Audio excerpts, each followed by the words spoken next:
What's going on, Gainsters? Welcome to another episode of the podcast. And this week's episode, we have special guest Spencer LaBrecque. Why don't you give a brief little introduction into who is Spencer? My name's Spencer LaBrecque. As Jenny said, I grew up in Waterville, Maine. That's my hometown.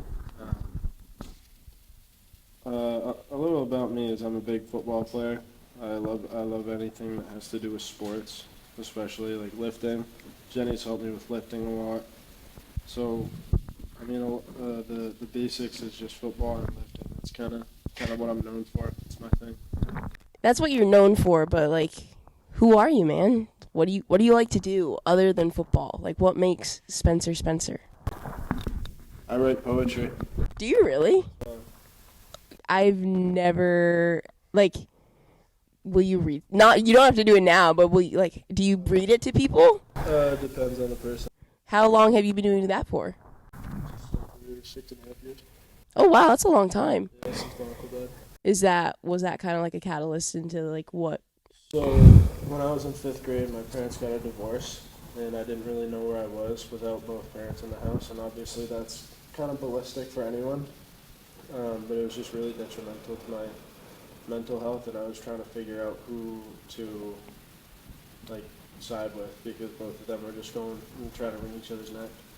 And about 3 months after their official divorce, my uncle died on January 1st of 2017.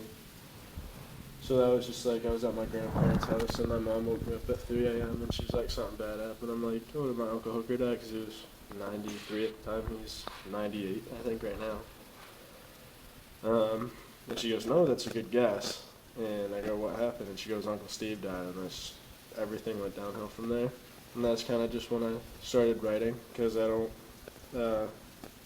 don't talk a lot. That's how I express myself. It's unfortunate that had to happen to you for you to find that kind of outlet. Was it an immediate, like you just started writing, or? The way I found it was ironic, actually. So, I was in 6th grade, and there's this thing at Yarmouth Middle School called Legenda, and it's like this big like art book. You know how there's the poem book thing? Yep. How you put like art, like drawings and poems. So it was like that, but it's in the middle school, and it was called Legenda. And there was an English class that I had, and I just wrote a poem out of nowhere. And Miss Adele, that was her name, she was in the class, and she read it, and she's like, you're submitting this. I'm like, oh, word. And then I just made it into the book. I was like, okay. That's really cool, Spencer. That's a fun fact about you. Do many people know that?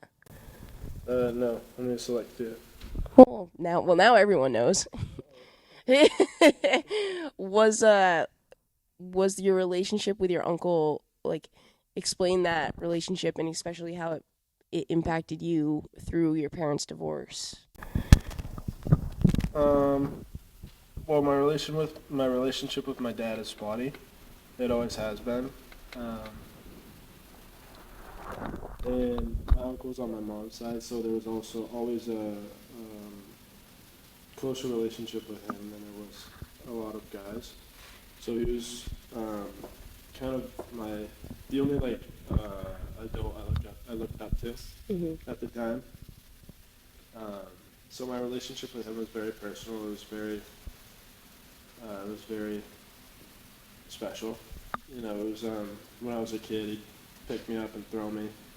He'd play football in the backyard when my dad wasn't there. It was just all that kind of stuff. So for him to pass away was very, very bad for me, especially at the time going through the divorce from my parents. And I never really dealt with the pain until just recently. So I never really let it affect me or like fall into me. Like when I learned that he passed away, I didn't cry. I wouldn't let it affect me because I didn't know how to feel.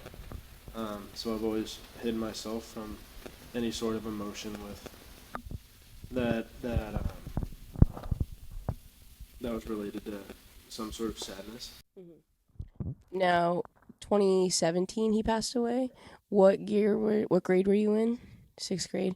So how did that kind of impact because that's peak like middle school time. Like how did that impact your trajectory in school, with your friends, in sports? How did that? Horrible? Do you want to dive deeper into that? With him passing away, I didn't start doing homework or schoolwork until my junior year of high school. So in 6th grade, my uncle passed away, and then the rest of the year was very difficult. I didn't know what to do. 7th grade started. There was this new girl named Emma Daly, and her and I, we were pretty close. We weren't super close, but I believe it was sometime in February she took her own life. And so it was just like this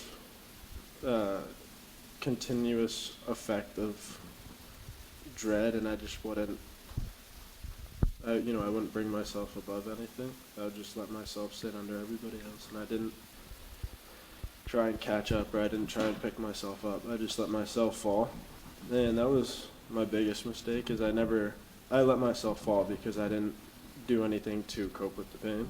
I didn't acknowledge it at all. That's a lot of loss to deal with and experience in a short amount of time and in a critical part of your life. And you're saying that you didn't cope with it, but we've talked before, and you kind of did cope with it, but not in maybe the best way. So we fast forward a little bit, and now we're in high school. How was the first few years of your high school experience? Well, at the start of freshman year, it was pretty good, honestly. I started on the varsity football team as a freshman. All those guys brought me in. It was really funny because there's this big kid, his name's Shrek, or his real name's Turner Schnee. He was about my size, like how big I am now, and I ran the ball and I just knocked him on his butt. And my coach was yelling at me. I'm like, why are you yelling at me? He's like, because you didn't run like that in the game. I'm like, Coach, you switched me from running back to center. So I was playing on the line when I was a freshman, but they put me right back to fullback. So the beginning of the year was very good. And then when winter hit, it was freshman year of basketball, I finished the season for what I could. Then COVID hit. And for the first month and a half of COVID, it was fine. Everyone was just sitting in their house relaxing. You'd Google Face or you'd FaceTime, or you do Google Meets and watch YouTube together. Just like, you talk to your friend group, and that was cool. It's like as it went on, it was just killing you. It did for everyone. And I had a interesting group of friends at the time. And when we were all allowed out and to hang out, this one kid's like, hey, my sister bought me weed, so I have some weed if you guys want to smoke. And, none of us had smoked before. We go over, and, we all tried it. And unfortunately, I got hooked on it. And, I know you can't necessarily get addicted to weed, but it was just an escape, It was a alter reality that kind of just made you not necessarily feel, but just sit with ease, I guess. Like there was nothing bothering you when you weren't sober. Mm-hmm. And with that came the exploration of other stuff. One of those things for me, a big thing for me was alcohol. So when I was about halfway through my freshman summer, going into my sophomore year, I was smoking every day, multiple times a day, and I was introduced to alcohol. Like, I knew what alcohol was. I'd have a sip of a beer or something. Like, that wasn't a big deal, though. I really got introduced to, hard, not necessarily hard, but, hard liquor, and the effects it would have, getting drunk. And then there was COVID football. All of COVID football, I wasn't sober for one step, which was very bad. And so from, I want to say, the beginning of August of my sophomore year to about halfway through February, late February, there was not a day I didn't go when I was sober. I was drinking or smoking every morning before school. I'd get home, I'd find a bottle where it was and I'd drink. I'd, get weed whenever I could. I was very poor. Oh, and in that time, my mental health was also declining very fast. It was a very hard time for me mentally. I left my dad's house. It was a very mentally abusive relationship with him and I. It was difficult for me to stay in, and I had a lot of difficult times when I lived with him. And with that, just came that alter reality that you could just escape to, just by sucking on a little piece of paper or a bowl or just putting your lips to a bottle. Did you feel, was it kind of like this feeling of needing to be intoxicated or like needing to be under the influence, or was it more so the feeling that you experienced of that kind of nothingness when you were like drunk or when you were high, and it was just like you didn't have to feel at all? There was a point where a lot of it was addiction based. Absolutely. That's why I kept doing it for so long. But initially it was just escaping everything. I smoked for the first time. And you just forget. All you do is sit there with some friends or by yourself and you watch a funny video and all you do is laugh for 2 hours. So for 2 or 3 months, it was just an escape from anything difficult that was going on. But after a while, it was just addiction based, like purely. Mm-hmm. Now, this was it kind of hit its peak at your sophomore and junior year, and then mental health was down the tube. How was your physical health? Also very bad. I went into my junior year of football when tackle football came back. That's the season we went 1-8. I was 310 pounds, and I just wasn't healthy. I could run 20 yards and be throwing up. I was completely out of breath anytime I moved. I was very unhealthy going into the season, especially. Did anyone notice or call you out? No, not at all. My mom, she didn't notice anything about me not being sober all the time, but she noticed my weight was picking up. So there would be instances where she'd be like, you need to lose weight, or it's like, you look fat, She'd say that to me, which was it's very difficult to hear from your own mom, and I understand, that's something that a fair amount of people deal with. But from me, my mom's always been like my comfort person, because if there's anything hard going on with my dad, I just go right to her, especially being able to live at 2 different houses for me. She was always my comfort parent, she was always there for me. So hearing her critique me in a way that was negative was difficult to hear. So was that what you needed to hear, or did that so that did kind of help you? Okay. Because sometimes people can hear that and then it just makes them spiral more. But at a point, yeah, like I was eating, I would eat endless amounts of food. I would sit in my room, I'd have 4 plates stacked up and 4 bowls. They'd be cereal or chili bowls or plates of nachos where there's like heart and cheese just sitting on there. And in my room, you couldn't even step without, you couldn't see the floor. It was bad for a long time. Hearing that definitely hurt a lot initially, but I have stretch marks everywhere. I'd look in the mirror and I'd see something that I didn't want to see. So it'd be like I'd wake up in the morning and I'd go brush my teeth, all that, and I'd look up and it's just, big. There was nothing mildly attractive about me. It was just, I was very overweight, and I didn't want myself to look like that because I've always been big. I've always been a large person, but I was never like very overweight, Yeah. But hearing that definitely pushed me to be where I am now.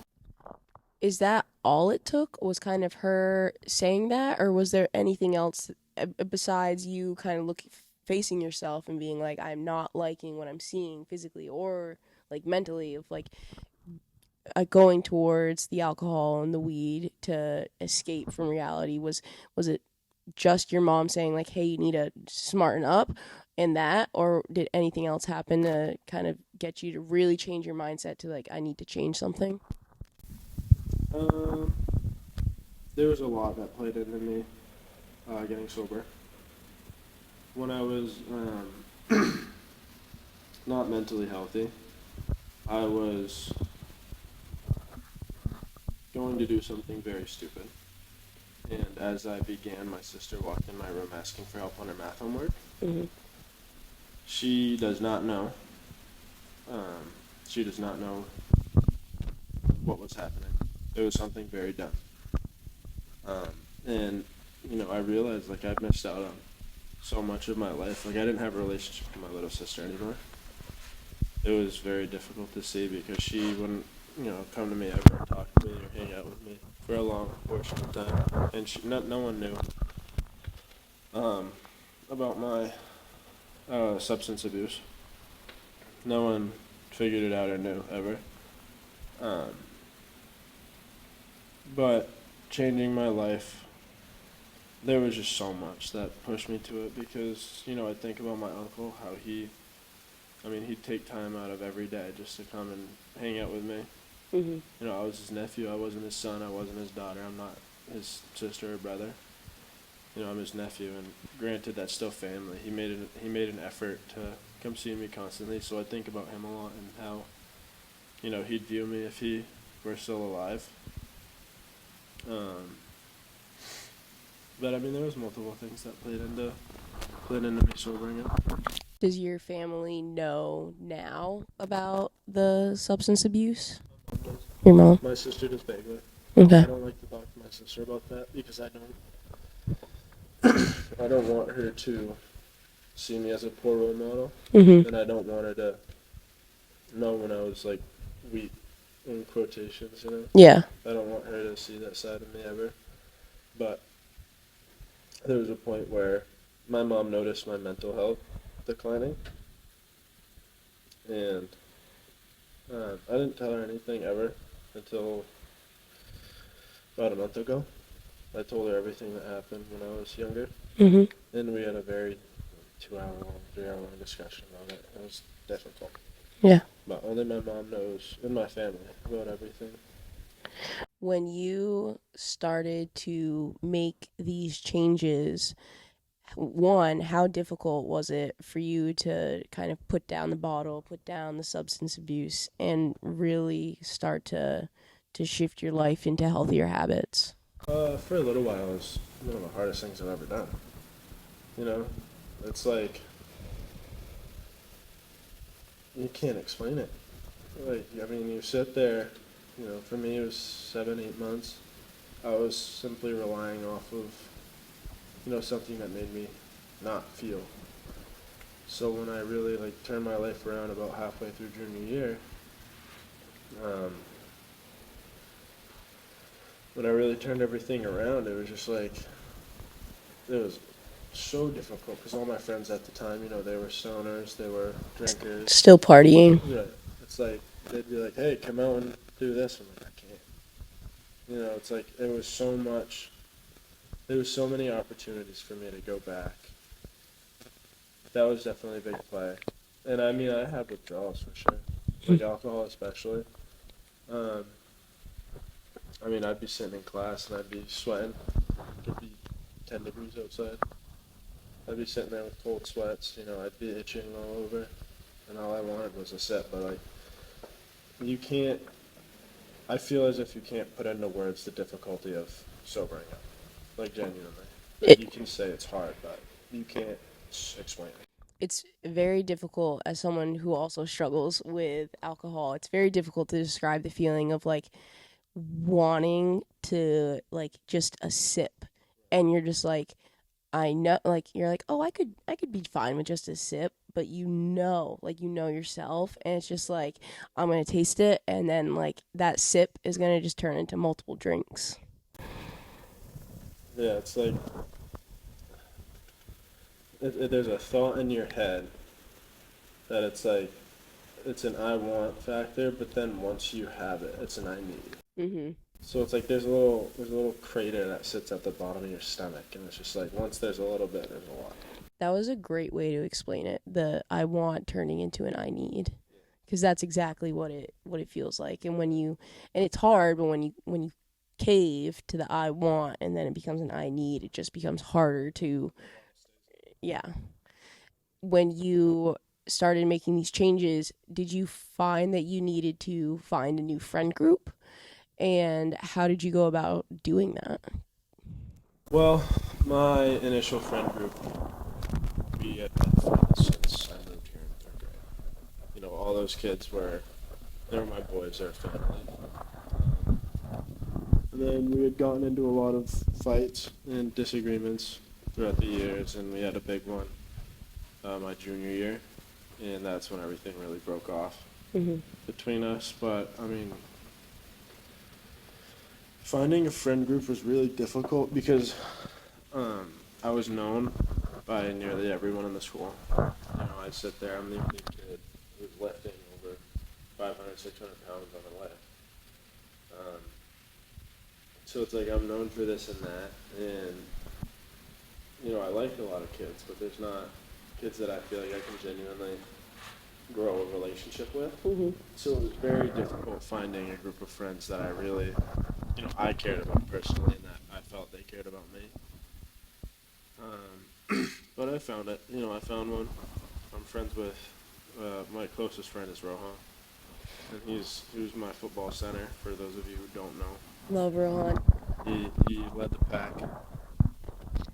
What did you find, when you found this kind of new group of friends who could support you, did that make it easier to kind of stay away from the substance abuse? Not necessarily. No? Because they have fun occasionally. Yep. But it was just, you know, it was time for me to bite my tongue. There's a time where you talk and you don't talk, and there's a time where you party, don't party, all that, you know?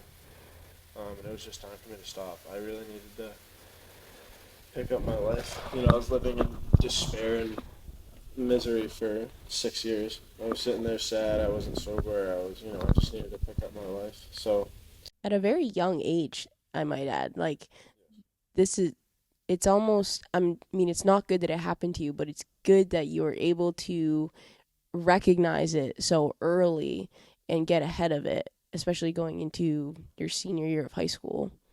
Yeah, that was a big part, is me genuinely realizing that I need to overcome everything that I've been through, and I really need to deal with stuff. You know, I can't let it sit there. I've never been, you know, an angry person. I absolutely despise being mad. I don't yell unless I'm lifting. Only time I ever yell. I yell at people to get the bar up, and I'll yell when I'm lifting something heavy, but I do not raise my voice outside of, you know, lifting and football. Yeah, I've never heard you over this tone. No, I don't like raising my voice. I guess I kind of want to ask now is like, you used substances as a way to cope, even though it wasn't really you were aware that was the reason why you're doing it. How have you kind of since learned to cope with hard things, and have you dealt with and faced like the, I guess, traumas of your past, the hard losses? I don't think I've necessarily accepted a lot of things. You know, I don't have a wonderful relationship with my dad. That's very spotty, as I said. Mhm. You know, right now we've been good for a while, which is nice. But again, for a long time, it was very bad.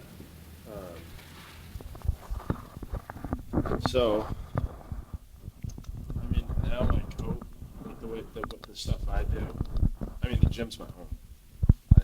I'll go to the YMCA and lift for 3 hours if I'm upset. I know it's not good, and I know that you're a trainer and you have a degree in this stuff, but I mean, it's just where I live. But if I don't want to do that, you know, I put on some music and I'll just write poems for 2 hours. I'll sit there, call a friend. It's just something that's relaxing. You know, I'll go swimming. Yeah. Anything that kind of lets you forget for a second. That's lifting and swimming for me. But then you need the stuff that lets you forget, and then you need the stuff that lets you express. And expressing for me is poetry. I hate talking to people about my emotions. My girlfriend will tell you that on spot. She does not hear me complain unless I'm about to blow up. But I don't enjoy talking about myself when it comes to any sort of feelings. Mm-hmm. So the way I express myself as a coping mechanism is poetry. Otherwise, it's lifting, swimming, picking up a couple of friends and go shopping or something. Just take your mind off. Yeah. No, I love that for you. I love that you've found other ways to deal with hard things that are going on in your life. And this is going to be a hard transition, but we're going to move on to senior year. You're playing football, and you had a beast of a season. So I want to know, was it the accumulation of you getting sober and then realizing, like, this is my senior year, I'm going to send it? Like, is that something that ever crossed your mind? Or is this just what Spencer had to give all along, but it was kind of masked by the substance abuse? I'd say a little bit of both. Because, when I wasn't sober often, I was an asshole, excuse my language. Okay. I was very unkind to a lot of people because, I wasn't comfortable with myself. And I know that's not an excuse by any means to lash out or be mean to people. But initially, when I was going through something hard, I was very mean to some people. And, going from, I've always been good at football, but going from a 1-18, it's that season was embarrassing. Because, our first game, we had packed stands. It was a 46-0 preseason. First regular season game, it's 50-6. And that's just how the season went. It was embarrassing, absolutely embarrassing. So when I really left all my substances and grew as a person, that freed me from the prison I just encapsulated myself in. That really let me become who I am. Going into my senior year, that was the best shape I've ever been in. I mean, I went from 310 to 220 in less than 9 months. And going into the season, I was around 240, 250, which is a healthy weight for me. I'd put on some muscle weight back. And, I mean, it was just time to show out. I didn't have a life ahead of me if I continued where I was, because I was failing school. I was never sober. I didn't have friends. I was unkind as a person. I didn't have a life. I was sitting in my room and doing something with the one person who dealt with me, or two people who dealt with me. Mm-hmm. So it was just something you needed to turn around, and I wanted to grow. I want a relationship with my dad. I don't want him to sit here, and I don't want there to be, bad blood between both of us. I wanted to make my mom proud. I wanted to show my sister what a real person is. She needs someone to look up to, especially in her family, and her own brother. Being mean to her is very detrimental to her health as well. Mm-hmm. So when I was unkind to her, which I was, I know that affected her poorly, very poorly. So I knew I needed a change for the benefit of a lot of people and the benefit for myself. But I mean, turning it around, I was just, just needed to live. I wanted to live. I didn't want to sit there and be bottled up. You brought up the future and how you need that change. You needed something to happen, or else you wouldn't really have a future, and at least one that you deemed like fitting, yeah, for you. And so, looking forward to the future, for those of you who don't know, Spencer's going to play football at the University of New England, and he leaves on Tuesday. Yeah, so it's exciting stuff. When did you start talking to the school? When did they start reaching out? And like, when did you decide this is a big chance for me to grow in my future? I didn't reach out to any schools personally. My head coach, Jim Hartman, he would talk to schools. He would tell them that, I was a good player, I was a respectful kid, and I did nothing for myself, absolutely nothing for myself. At the end of my junior year, Coach Vile, he is a wide receivers coach at UNE. He came to my school, and he's also a recruiting coach, and he was like, we were, looking at some of your film, and we're interested. And at the time, that was only my junior film, and I was a good player then, but I held myself back just because of all the flaws I endured and all the stuff I had to go past. Hartman did absolutely everything for me. Then I wouldn't be here without him.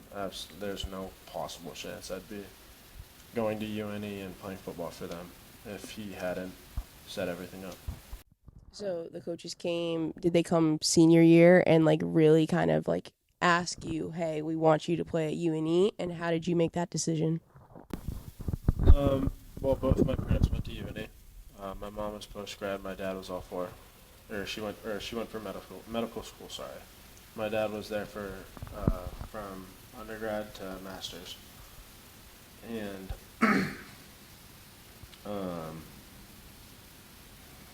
so it's always been a school I've kind of looked at as a, it was a good thing. It's a good school, and I've always liked the school. I never, I'm not one of those kids who want to be far from home. I don't want to be 10 hours away. I don't want to be across the whole country. I wanted to stay close, but I wanted to go to a good school. And I knew I didn't want to go to like Thomas or Colby and Waterville, because Waterville's a bad town. Do not like Waterville. But I mean, the area that UNE is in Biddeford, it's about 5 minutes away, not even, 2 or 3 minutes away from the pool, Biddeford Pool. And that's just a beautiful area. My dad rents a beach house on the Biddeford Pool every year. Oh, cool. Yeah, so I grew up, but I've spent a lot of time around there. I've looked at UNE since I was, probably 11 or 12. So I've always looked at the school as something I wanted to be a part of. And, they were the first coaches who really showed interest in me when I didn't believe in myself. They showed interest when I was very insecure and not confident in who I was and who I could become. And so I went to an elite passing camp throughout the summer. And the coaches were just, they were all over me. They were talking to me every day that I was there. What are your grades? What's this, what's that? And they were just asking me everything every day. And they showed real interest in me, and they genuinely cared about what I had to say about everything. And then my official overnight visit came, and I just knew, that's just a school I thought was awesome. One of the, Featherman Hall and the dining area is just right on the water. You can look out the window, and there's the ocean. It's just a beautiful view. And there's just so much they offer. They have a private beach. Yeah. And you can't get much better than that. And the people were just, awesome. Coach Lichten, the head coach, can't tell what he's feeling a lot. He's a very, shows nothing. He shook my hand, he's like, welcome to the team, and you can see him smile for a second, and then he walks out. It's like, what? But, everyone there, they care. Yeah. And I told the coach who initially was talking to me a lot, Lyle, I said, yeah, I'm committing today. And he told the football team in the weight room, I was watching one of their workouts, and every single person came up to me and welcomed me.